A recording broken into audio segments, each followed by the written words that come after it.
वादी सवात की कुदरती हुस्न से माला माल महूडन झील के नज़ारे सयाहों पर सहर तारी कर देते हैं। अब्दुल्ला शीरीन की रिपोर्ट देखिए।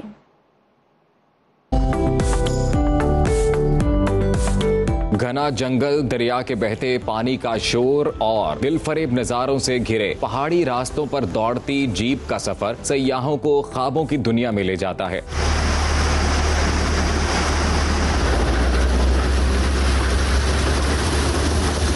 सयाह रास्ते में जगह जगह बहती आबशारों और खूबसूरत मनाजिर को कैमरे की आंख में महफूज किए बगैर नहीं रह पाते। बुलंदोबाला पहाड़ों के हसार में महूडन झील का नीलगू पानी सब पर सहर तारी कर देता है और सफर की थकान गायब हो जाती है। फ्लड के बाद यहाँ रोडे बहाल हो चुके हैं।